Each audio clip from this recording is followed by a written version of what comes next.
বিসমিল্লাহির রহমানির রহিম। সুপ্রিয় শিক্ষার্থীবৃন্দ এবং এই মুহূর্তে যারা ভিডিওটি দেখছেন, আপনাদের সবার প্রতি রইল আমার আন্তরিক শুভেচ্ছা, অভিনন্দন এবং সালাম।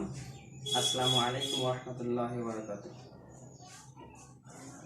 আমি আব্দুল মোনায়েম, সহকারী শিক্ষক, ধরমপুর মাধ্যমিক বিদ্যালয়, ভেড়ামারা, কুষ্টিয়া। আজ আমি নবম দশম শ্রেণীর শিক্ষার্থীদের দ্বাদশ অধ্যায়ের অনুশীলনী 12.2 প্রতিস্থাপন পদ্ধতিতে সমাধান নিয়ে আলোচনা করব এবং সমস্যা সমাধানের চেষ্টা করব। তোমরা দেখতে পাচ্ছ প্রতিস্থাপন পদ্ধতিতে তোমাদের 12.2 তিনটি সমস্যা দেওয়া আছে। আমি সমস্যা তিনটিকে উঠিয়েছি এবং সেই সাথে প্রতিস্থাপন পদ্ধতি অষ্টম শ্রেণীতে তোমরা প্রতিস্থাপন পদ্ধতিতে সমাধান করে আসছো। তার কিছু নিয়ম আমরা দেখব এবং তার পাশাপাশি আমরা সমস্যাটি সমাধান করার চেষ্টা করব। প্রতিস্থাপন পদ্ধতির প্রথম ধাপ, যে কোনো সমীকরণ থেকে যে কোনো একটি চলকের মান অপর চলকের মাধ্যমে প্রকাশ করা। এরপর দ্বিতীয় ধাপে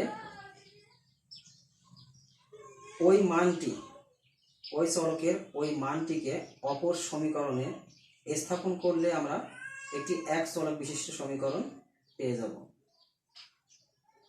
এরপরে এক চলক বিশিষ্ট সমীকরণটি সমাধান করলে আমরা চলকটির মান পাবো এবং এই চলকটির মান উপরোক্ত যে কোনো একটি সমীকরণে বসালে আমরা অপর চলকটির মানও পেয়ে যাব। তাহলে আমাদেরকে, যেহেতু আমরা অষ্টম শ্রেণীতে করে আসছে, তারপর আমি বলছি আমাদেরকে প্রতিস্থাপন পদ্ধতিতে সমাধান করতে বলা হলে অবশ্যই দুই চলক বিশিষ্ট সমীকরণ দেওয়া থাকবে।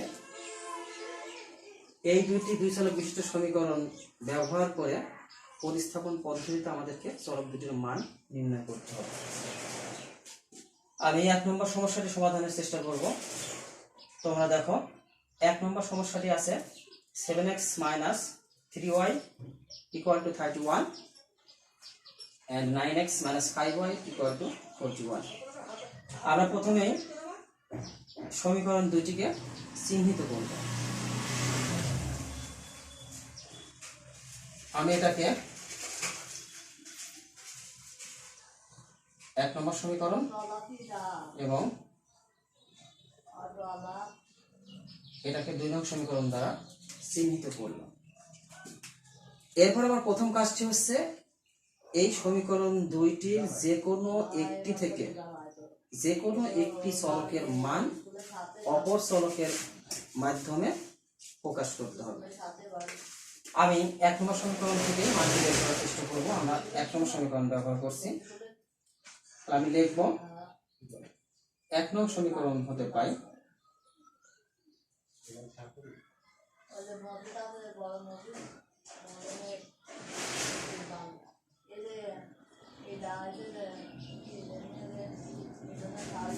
এক নং সমীকরণ থেকে আমরা পেয়েছি 7x - 3y = 31। আমি এখানে x চলকের মান বের করার চেষ্টা করব। তাহলে আমি 7x টা বাম পাশে রাখছি এবং 3y টাকে আমি ডান পাশে নিয়ে যাব। তাহলে 3y টা মাইনাস ছিল, ডান পাশে নিয়ে আসলে আমরা প্লাস করব 3y। যেহেতু আমি x চলকের মান বের করব, সে কারণে আমি পরবর্তী লাইনে x চলকটি রেখে 7 কে আমরা অপর পাশে দিয়ে দেবো, অর্থাৎ 7 দ্বারা ভাগ করব। তাহলে 7 দ্বারা ভাগ করলে আমরা বাম পাশে পাবো x এবং ডান পাশে পাবো 31 + 3y/7। এখানে আমাদের দেখো একটি চলকের মান বের হয়েছে অপর চলকের মাধ্যমে, অর্থাৎ x = 31 + 3y/7। এটাকে আমরা 3 নম্বর সমীকরণ করব। এবারে এই চলকটির মান আমরা অপর সমীকরণে বসাবো। আমরা যেহেতু 1 নং সমীকরণ থেকে মানটি বের করেছি, তাহলে এই মানটি আমরা 2 নং সমীকরণে স্থাপন করব। তাহলে লিখবো আমরা x এর মান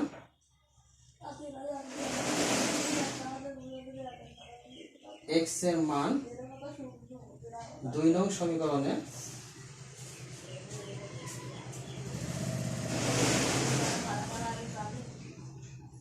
বসিয়ে পাই।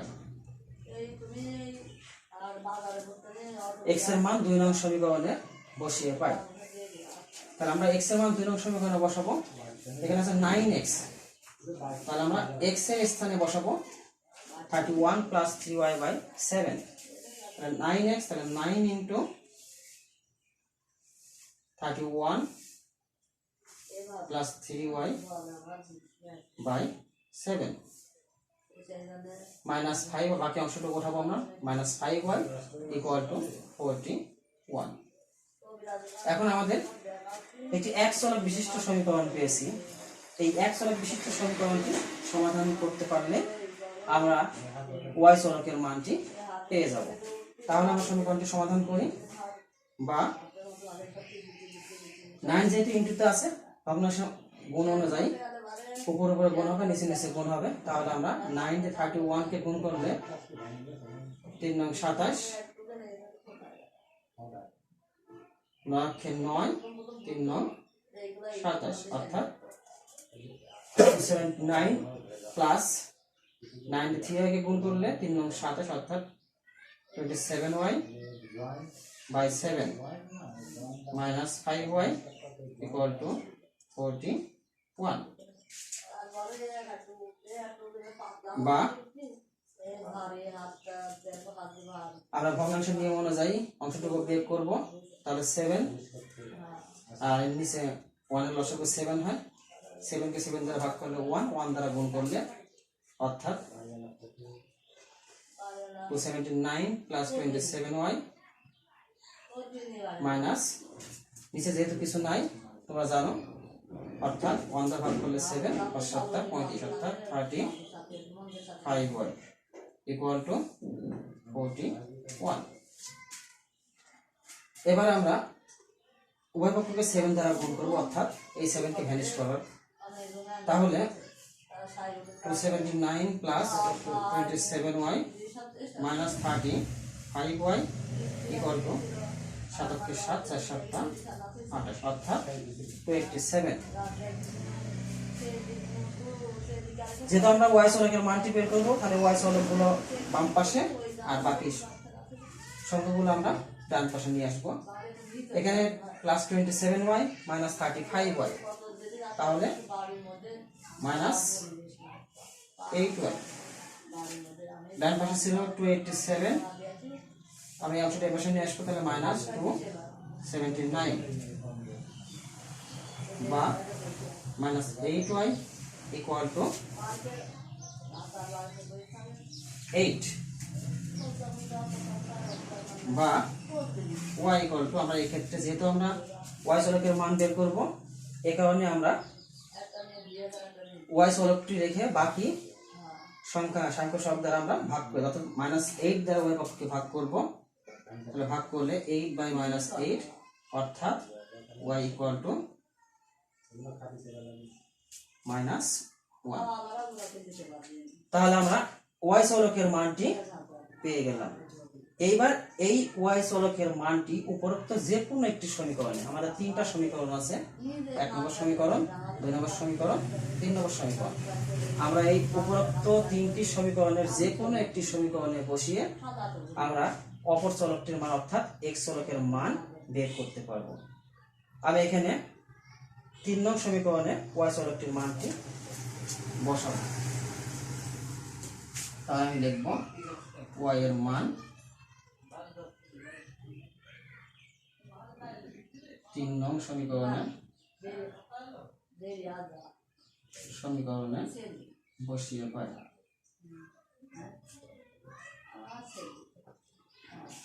অর্থাৎ 3 নং সমীকরণে y এর স্থানে আমি -1 বসাবো। তাহলে আমরা লিখতে পারি x = 31 + 3 × -1/7 ইকুয়াল টু লেখা যায় 31 প্লাস মাইনাস মাইনাস 3 অর্থাৎ 3/7। 31 থেকে 3 মাইনাস করলে 28/7। 28 কে 7 দ্বারা ভাগ করলে 4 7 28 অর্থাৎ 4। তাহলে তোমরা দেখো আমরা এখানে x চলকের মানটিও পেয়ে গেছি। তাহলে আমরা লিখতে পারি অতএব নির্ণয় সমাধান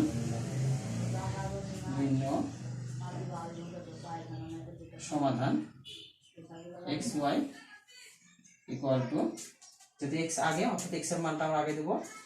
x চলকের মান পেয়েছি আমরা 4 আর y চলকের মান পেয়েছি -1। এখন তোমরা তোমাদের xy চলকের মানটি তোমরা যাচাই করে দেখতে পারো তোমাদের সমীকরণটি সমাধানটি শুদ্ধ হয়েছে কিনা। এখানে খুব সহজে তোমরা মুখে মুখে হিসাব করতে পারো। 7x - 3y, তাহলে 7x x এর মানটা আসছে 4 অর্থাৎ 4 7 28 মাইনাস 3y অর্থাৎ 3 * -1 তাহলে +3, তাহলে 28 + 3 তাহলে অবশ্যই 31। আমরা দ্বিতীয় সমীকরণটি যাচাই করে দেখতে পারি 9x অর্থাৎ 4 9 36 মাইনাস 5y অর্থাৎ 5 * -1 অর্থাৎ +5, তাহলে 36 + 5 ইকুয়াল টু আসছে 41 অর্থাৎ আমাদের সমাধানটি শুদ্ধ হয়েছে। তাহলে এই নিয়মে তোমরা অপর সমস্যাগুলোর সমাধানও করতে পারবে। আমি আরেকটি সমস্যার সমাধান করব। আমি 3 নম্বর সমস্যাটি সমাধান করে দেখাবো, তোমরা বাড়িতে 2 নম্বর সমস্যাটি সমাধান করার চেষ্টা করবে, আশা করি পারবে। আমি এখন 3 নম্বর সমস্যাটি সমাধান করার চেষ্টা করব।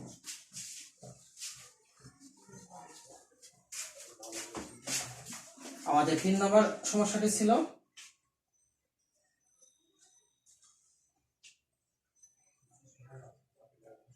x/a plus y/b equal to 2 এবং দ্বিতীয় সমীকরণটি ছিল x plus by equal two a square plus b square.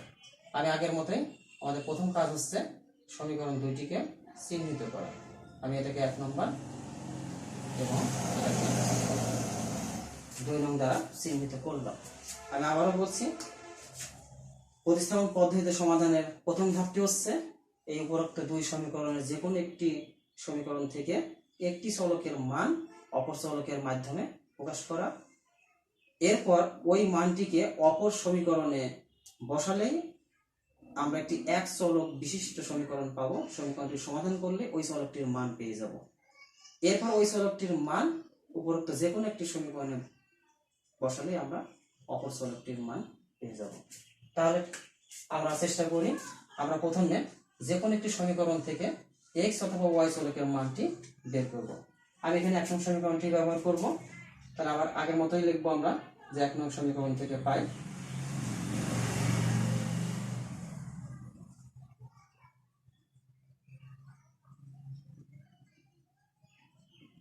1 নং সমীকরণ আমাদের ছিল হচ্ছে x/a plus y/b equal to 2। আমি এখানে সরাসরি লসাগু করতে যাচ্ছি। তাহলে আমরা a আর b লসাগু করলে আমরা ab পাবো ভগ্নাংশের যোগ অনুযায়ী। a দ্বারা ভাগ করলে a বাদ যাবে, থাকবে b, b দ্বারা x গুণ করলে bx প্লাস b দ্বারা ভাগ করলে থাকবে a, a দ্বারা গুণ করলে ay ইকুয়াল টু 2। বা আমরা লিখতে পারি, আমরা উভয় পক্ষকে যদি a দ্বারা গুণ করি তাহলে আমরা পাবো bx plus ay equal to 2ab। এখান থেকে আমরা x চলক বা y চলক যে কোনো একটি মান বের করতে পারবো। আর এখানে x চলকের মান বের করব, তাহলে বা bx equal to 2ab minus ay। অতএব x equal to 2ab minus ay by b। এটাকে আমরা 3 নং দ্বারা চিহ্নিত করলাম। আমরা x চলকের মানটি y চলকের মাধ্যমে প্রকাশ করতে পেরেছি। এবার এই x চলকের মানটি আমরা অপর সমীকরণে স্থাপন করব। তাহলে আমরা লিখব যে x এর মান 2 নং সমীকরণে বসিয়ে পাই।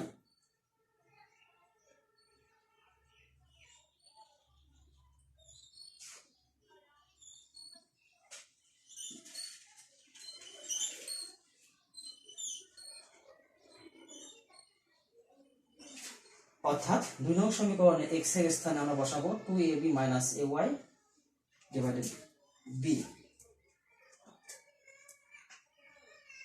তাহলে ax তাহলে আমরা লিখতে পারি a ইনটু x এর মান অর্থাৎ 2ab - ay বাই b।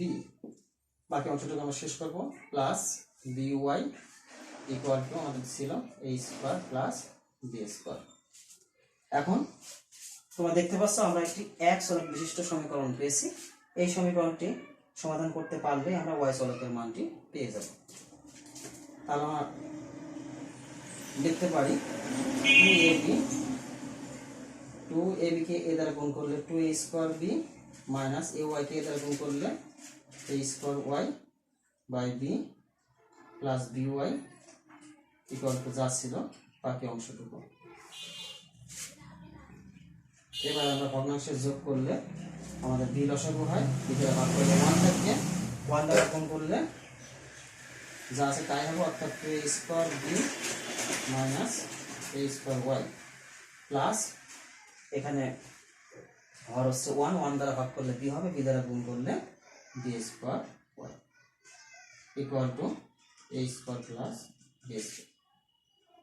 এবার আমরা উভয় পক্ষকে যদি b দ্বারা গুণ করি তাহলে আমরা পাবো 2a square b minus a square y plus b square y equal to b দ্বারা গুণ করলে a square b plus dq। যেহেতু আমরা y চলকের মানটি বের করব তাহলে y চলক অংশগুলো বাম দিকে আর বাকি অংশগুলো আমরা ডান দিকে নিয়ে যাব। তাহলে আমরা লিখতে পারি বা a square y minus a square y equal to a square b plus b cube minus 2 a square b। এখান থেকে y কমন নেওয়া যাচ্ছে, তাহলে আমরা y কমন নিয়ে থাকে b square minus a square, আর আমাদের এই পাশে থাকে b cube minus a square b plus আর মাইনাস 2a স্কয়ার b অর্থাৎ মাইনাস একটা a স্কয়ার b আমাদের থেকে যায়। আমরা পরবর্তী লাইনটি করতে পারি এভাবে, বা y চলকটি রাখি y ইকুয়াল টু লেখা যায় এই পাশে যদি আমরা b কমন নিলে আমাদের থাকে b square minus a square, আর যেহেতু আমরা b square minus a square দ্বারা ভাগ করব তাহলে b square minus a square এই পাশে ভাগে চলে আসবে। এবার তোমরা দেখো অংশ কেটে যায়, অতএব y ইকুয়াল টু অর্থাৎ এই সমীকরণটি সমাধান করলে একটি চলকের মান পাওয়া যাবে। আমরা y চলকের মানটি পেয়ে গেছি, y চলকের মানটি b। এবার আমাদের শেষ ধাপের কাজটি হচ্ছে এই মানটিকে উপরোক্ত যে কোনো একটি সমীকরণে স্থাপন করলে অপর চলকটির মান আমরা পেয়ে যাব। স্থাপন করে সমাধান করলে অপর চলকটির মান পেয়ে যাব। তাহলে আমরা এবার y চলকটির মান আমরা 3 নং সমীকরণে স্থাপন করব।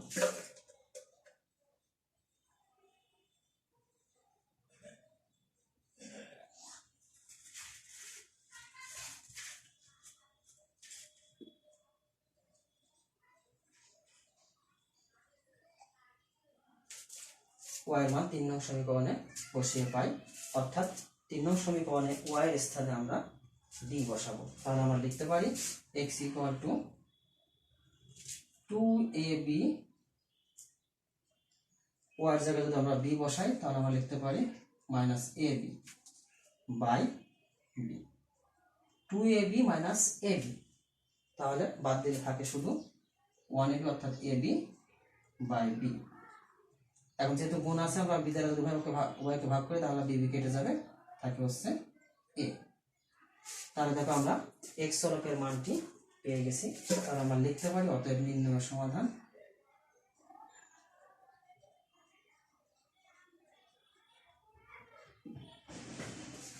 X y equal to x চলকের মান এ, ওয়াই চলকের মান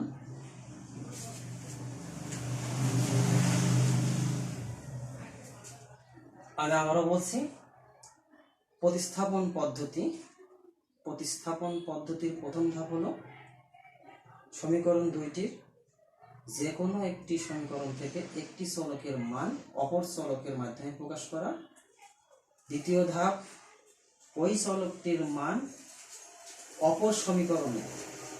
অপর সমীকরণে স্থাপন করলেই একটি এক চলক বিশিষ্ট সমীকরণ পাবো এবং সমীকরণটি সমাধান করলে ওই চলকটির মান পেয়ে যাব। তৃতীয় ধাপ, এই চলকটির মান এবার উপরোক্ত যে কোনো একটি সমীকরণে স্থাপন করলে আমরা অপর চলকটির মানও পেয়ে যাব। এখন আমরা যদি শুদ্ধি পরীক্ষা, আমাদের সমাধানটি শুদ্ধ হয়েছে কিনা তোমরা মুখে মুখে হিসাব করে নিতে পারো। আমরা একটু খেয়াল করি, এক্স বাই এ, এক্স এর স্থানে যদি এ বসাই তাহলে এ কেটে যাবে, 1 আসবে, plus Y by B, Y এর স্থানে যদি বি বসাই তাহলে বি কেটে যাবে, 1 আসবে, অর্থাৎ 1 + 1 = 2। দ্বিতীয় সমীকরণটি খেয়াল করো, এ এক্স, এক্স এর স্থানে যদি এ বসাই তাহলে এ স্কোয়ার, প্লাস ওয়াই এর স্থানে যদি বি বসাই তাহলে বি স্কোয়ার, অর্থাৎ এ স্কোয়ার প্লাস বি স্কোয়ার। তাহলে আমাদের সমাধানটি শুদ্ধ হয়েছে। আমি আশা করি বাকি যে 2 নম্বর সমস্যাটি থাকলো তোমরা এই নিয়মে চেষ্টা করবে। আমার বিশ্বাস তোমরা সমস্যাটি সমাধান করতে পারবে। আজ এ পর্যন্তই। সকলের সুস্বাস্থ্য কামনা করে আজকের মতো এখানে শেষ করছি। আসসালামু আলাইকুম ওয়া রাহমাতুল্লাহি ওয়া বারাকাতুহু।